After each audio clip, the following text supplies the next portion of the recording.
Hello and welcome. This is Politics Today. I am Deji Badimasi. Former President Olusegun Obasanjo recently sparked off a fresh round of debate over his controversial bid to seek a third term in office back in 2006. Now, the debate is intensifying and we are asking questions. Last week on the program, I spoke with two lawmakers who witnessed all the intrigues that played out at the time when the National Assembly threw out the bill that would have rubber-stamped President Obasanjo's wish at the time. Both Honorable Femi Gbajabiamila, who is the current minority leader of the House of Representatives, and Senator Olorunniyi Mamora, who used to be the deputy minority leader of the Senate, told us what everyone had learned, what had long been in public domain, I should say. The both said huge sums of money exchanged hands over the issue of third term. Take a listen to what both men said.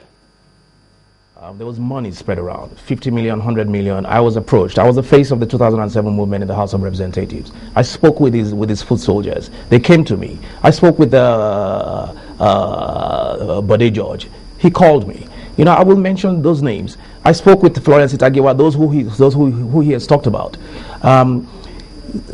Monies were offered, monies were seen in crates of CBN boxes. Now, how does a sitting president?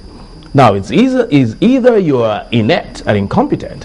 Under your watch, a total of about 10 billion naira was moved from the country's treasury, and you claim or feign ignorance.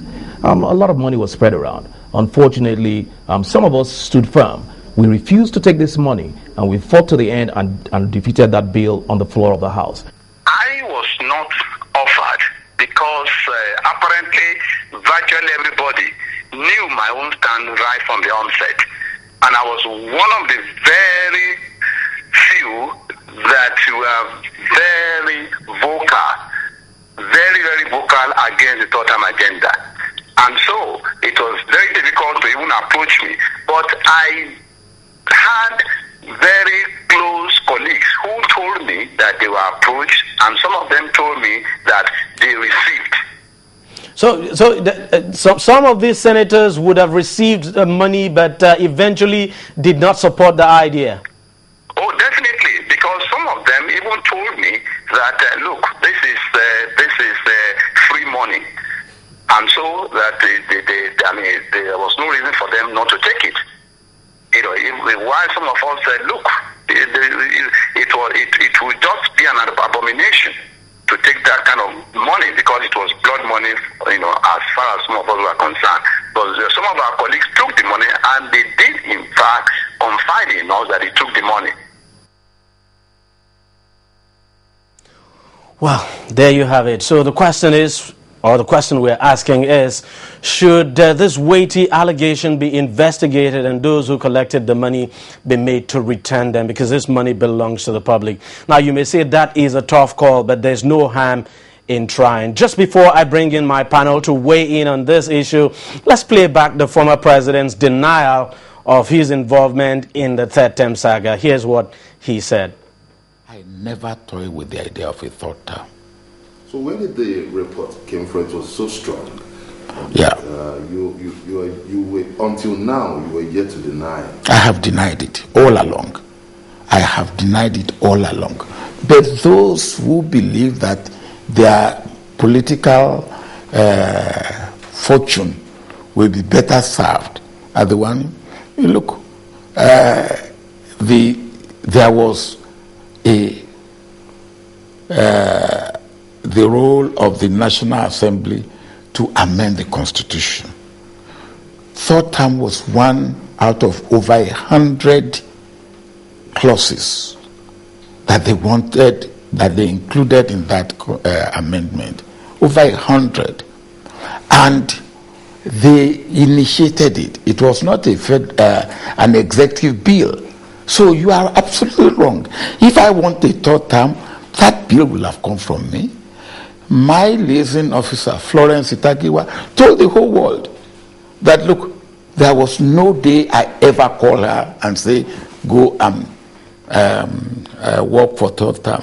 Even Atiku, who said, oh, some people told him that there was third term agenda. He hasn't mentioned the name of those who told him.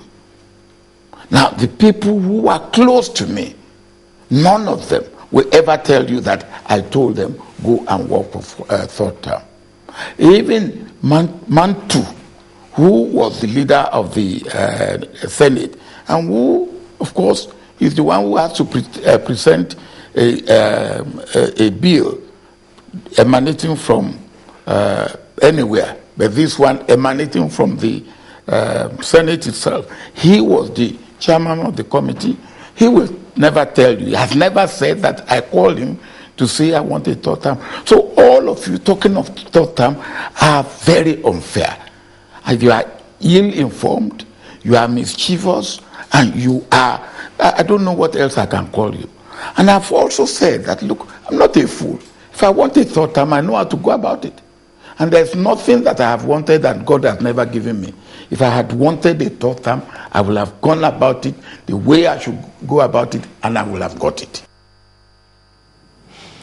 Well, former President Olusegun Obasanjo explaining his involvement with the Tepden. Joining me to discuss this issue right now is Mr. Yinka Odumakin, who is a spokesperson of Save Nigeria Group, and I also have Chief Goddy Wazirike, who is a lawyer and a political analyst, and joining us on the phone from somewhere in Lagos is Mr. Femi Falana, a human rights lawyer. Let me start with you, Mr. Falana. You've listened to the former President Olusegun Obasanjo. You've also heard the lawmakers who have said, well, that some of them said they collected money and that they know those who collected money. What do you think should be done now? Should we begin some kind of investigation now as to what actually happened and how much was spent on this term issue? Well, as far as I'm concerned, I think President Obasanjo is being mischievous. From the information at my disposal. I'm sorry, Mr. Falana. I'm going to ask you to turn down the level of your TV set or audio set. We are having some kind of interference. Related to him in Dakar, Senegal, when he was recently asked by the Economic Community of West African States to intervene in the third-term crisis of... Hello, Mr. Falana. If you can hear me, please, can you turn down the level of your TV set?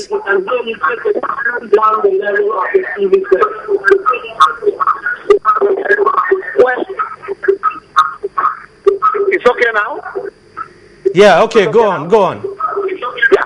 What happened to President Obasanjo what happened to him in Dakar was that he was constantly told by the opposition political party that the Senegalese people were going to emulate Nigerians in rejecting the total agenda of President Abdoulaye Wade. And that was what happened. General Obasanjo tried to tell the press in Senegal that he had nothing to do with third term. But humiliation was so much for him that he then rushed home, particularly after the defeat, the colossal defeat of President Wade.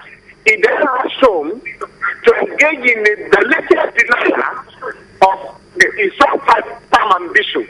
My own embarrassment, my own surprise is the fact that over a year ago, the former Secretary of the United Nations, former Secretary of State of the United States, Condoleezza Rice, did tell the word in a book that President Obasanjo attempted to woo President Bush to endorse his third-term agenda. And Bush made it perfectly clear to him, you've done well for your country, you better go home and rest. General Obasanjo has never threatened to sue Madam Rice, exposing him as a liar to the entire world. So for him not to come at this time around and be challenging Nigerians, I think it is totally unfair and mischievous. And if it goes on this way, we must have an investigation. I do know that on one single day, the sum of 8 billion naira was withdrawn from the central bank, which will go to the book of records. And I do know a governor, an ex-governor in a northern state, who is standing there today for his own contribution to that fund. So we must go beyond Obasanjo's desire and go to the root of this criminality. All right, Mr. Femi Falana, just take a break there. I'm going to come back to you. Just hold on. Let me come back to you, Mr. Odumake. He said there's every need to investigate this. What kind of investigation should we be looking at here? How will this be carried out? Well, it's a very fundamental issue because it goes to the roots of an attempt by the former president to subvert the Constitution of Nigeria. The former Senate President, Ken Nnamani, has openly said that Obasanjo told him he wanted third term and that he was aware that money was involved. Now, we have had stories of some of the Mantu committee, how they were distributing money in the National Assembly. We have had story of a senator who was the governor of Imo State that was stopped because he started some of the money that was given to him by Obasanjo to distribute to his colleagues. More importantly, I as a person, I was detained for 6 days by Obasanjo over opposition to third term. I was then in Panti, and in fact, when my lawyers got to Panti, Mr. Kolawode and SAN, the CP of Panti then, who's now Kisite Police Commissioner, Yinka Balogun, said I was not going to be released except Obasanjo that I should be released. Chief Bisa Kande was there before going to call Obasanjo, and Obasanjo just said that because I was interfering with national security. Because that was the time he shut down Bayelsa Radio. Because he wanted to remove Bayelsa governor, who was part of all those who were his enemies in quotes. Yinka Balogun disappeared even after I got the court order that I should be released. Until I collapsed in their cell before they released me. Obasanjo was saying that I will rot in prison. So for you now to come out and say that it never asked for third term, it's a lie. And I think there are 2 levels of investigation that we should do. 2 levels of investigation. Okay. One, the EFCC should be brought into this because money were involved from our treasury. Who moved those money from central bank we know some of the banks where some of this money were paid. And so if the investigation starts, many of us would say what to know. That's the second one.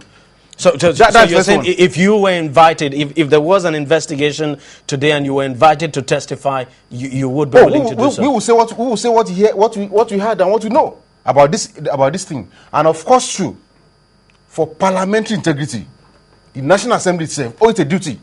Because its principal officers, some of his former principal officers, are coming to say that, look, this thing happened, money exchanged hands in the house for their own integrity. So that people will not continue to look at them as thieves. They must also institute a probe to know. And now he has shifted the blame on the parliament that they initiated it and not him. And Ken Nnamani said that the bill came from Obasanjo. So we should investigate this matter. Chief Wazuruke, do you think it would be easy for the National Assembly to investigate itself? Because that is what it will translate to, that the National Assembly would be investigating itself. Because some of these members who may have collected money then are still in the National Assembly. I think going by way of the present National Assembly investigating the second or 2 previous assemblies, not even the past one, I think it's stretching something too far. You have to call all of them back, including Ken Nnamani, to start investigating, but it's difficult. We're talking of crime.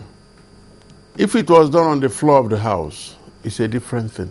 But if those monies were shared to people as alleged in their various homes or outside the National Assembly, this is a clear-cut job for EFCC. And where will they start? Very easy.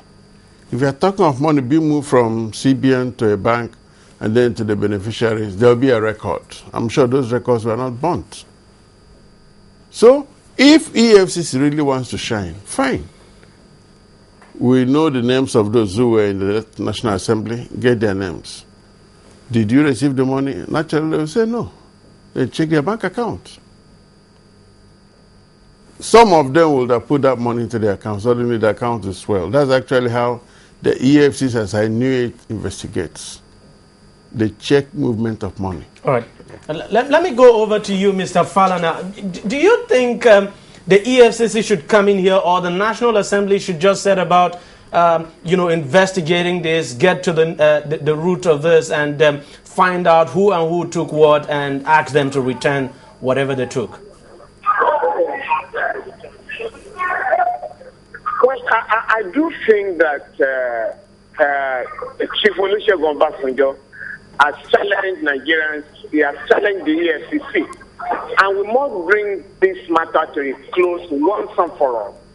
I think the EFCC is already being triggered off to commence an investigation. And if the organization is not going to do it, I'm working with a couple of civil society organizations that are going to submit a petition to the EFCC and the ICPC so that this matter can be put behind us. But it is not fair for Chief Obasanjo to continue to insult our collective integrity, our collective intelligence. And for me, the most provocative aspect of this denial is this whole idea of bringing God to what is obviously a lie. How can General Obasanjo say that God has never rejected a request from him? I can recall in 1991, we campaigned against his emergence as the Secretary General of the United Nations, and God rejected his request. Even as far back as 2007, when he knew that God would not support his winning of the election, he declared it was going to be a do-or-die affair. God will never support a do-or-die affair of an election. In 2011, of course, his request to have the PDP to control the Southwest was also rejected by the Almighty God. He even lost his own word when his daughter, Obasanjo Bello, lost her senatorial ambition. So what is this business, of bringing God and that's a lie? So this matter must go beyond this blasphemous submission of the former president. So we must investigate it, and if the state, if for any reason, the government is not going to do it, we must go beyond this denial. Would you be setting a timeline here that if the EFCC chooses not, or the EFCC decides not to act, or the state decides not to act, would you be setting a timeline, to say, okay, at so and so time, if we do not get a response, then we're going to file this petition before the EFCC? In the next couple of weeks, if the investigation is not commenced, we're going to not just submit a petition, we're going to file an application for mandamus in court to compel the relevant anti-graft agency to commence investigation on this matter. Enough is enough. You guys cannot continue to insult our intelligence. All right, Mr. Falana, just hold on. I'll come back to you. You think this is going to be an easy thing for individuals now to approach the EFCC, submit a petition there, and then ask the EFCC to commence investigation, or even ask the state, or probably the Attorney General, to begin investigation, with the view to bringing people to court?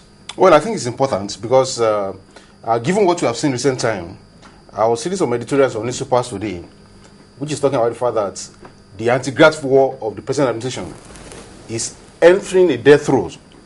And to that extent, if the EFCC is not ready to act on its own, I think the step that Mr. Falana said is very important, that Nigerians should insist and use all constitutional means to compel the EFCC to do an investigation into this matter. But we need to start somewhere.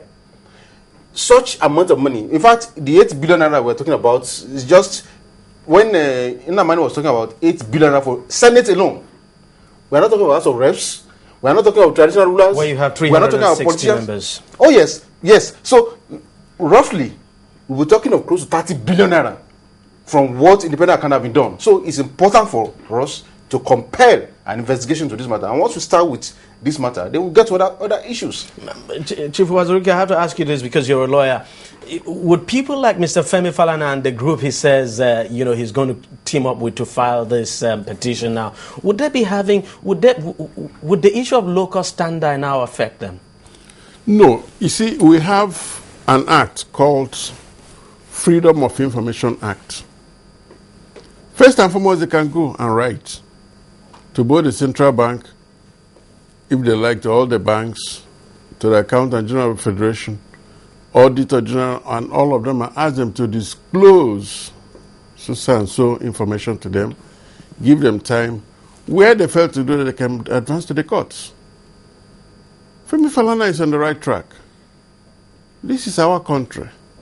And now what they're trying to do is actually akin to what Ken Namani and his colleagues did in the Senate.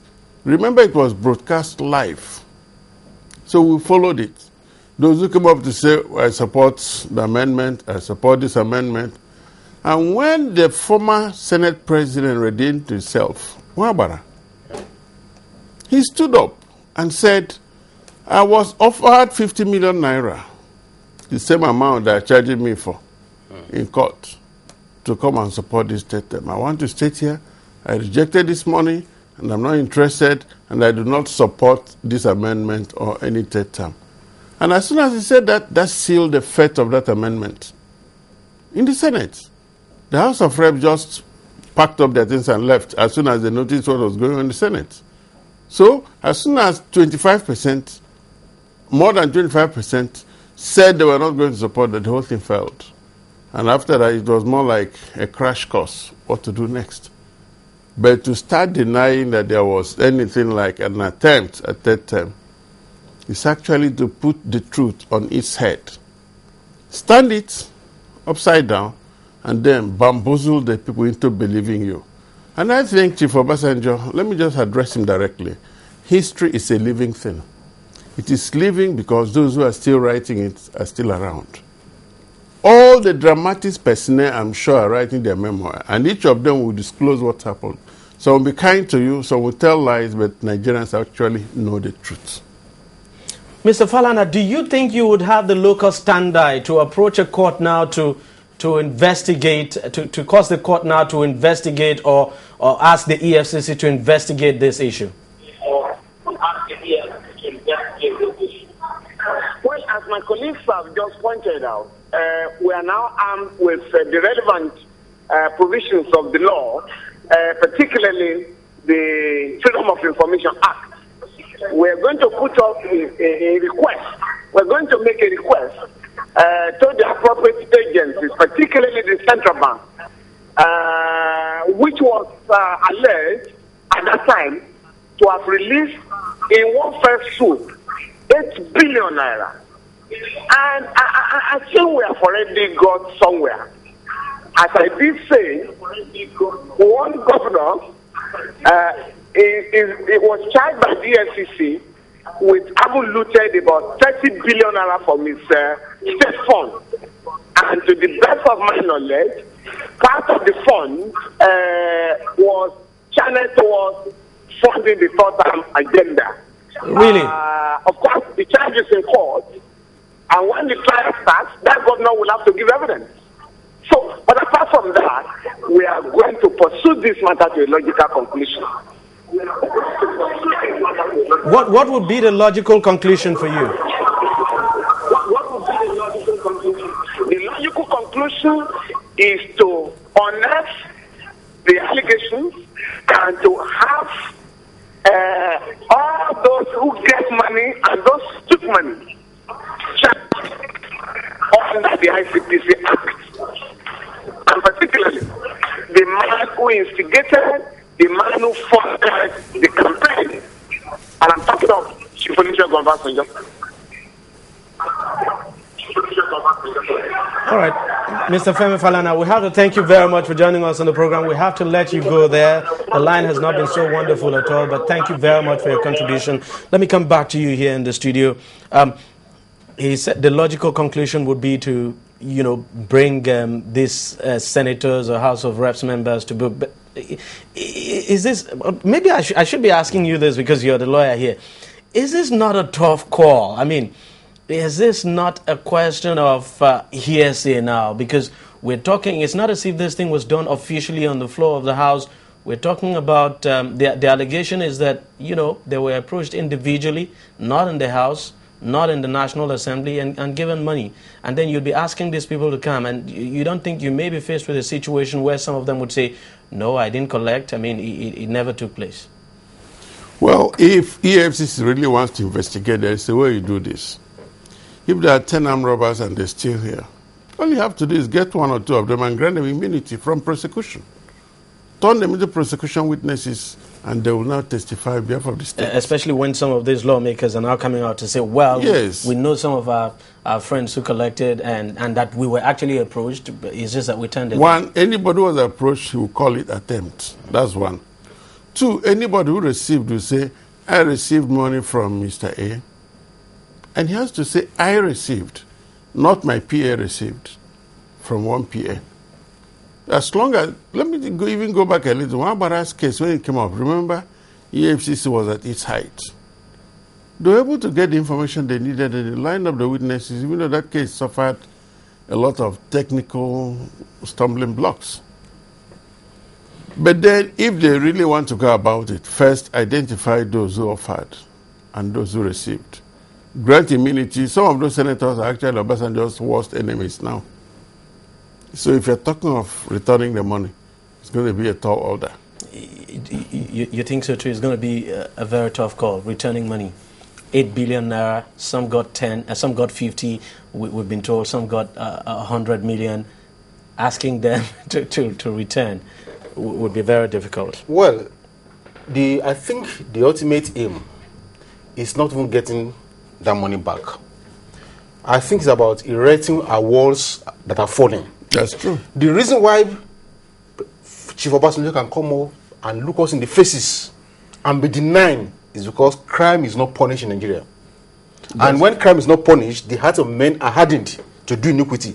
So we need, even if only to bring him to the dock, and all those who offer money, who took money, they must spend the money, we not get it back. But for as long as we don't begin, to give deterrence, to ensure that crime is punished. Once crime is not punished, men will continue to do. I mean, why are those who have spent all our money on subsidies, scams, now working free? Because we don't punish crimes. Look at what has happened recent time. Many of the people, those who have ruined the banks and the rest, have been searched one after the other. So, for me, it's not from that money. It's about the fact that we need to erect our moral columns that have collapsed, which is giving the culture of impunity. Because what Obasanjo did is impunity at the highest level. Recent history, we are not talking of 1960, we are talking of 2006. And to now be telling the nation on national television that, it didn't happen. I think it's because we are falling below, and we need to raise the bar once again.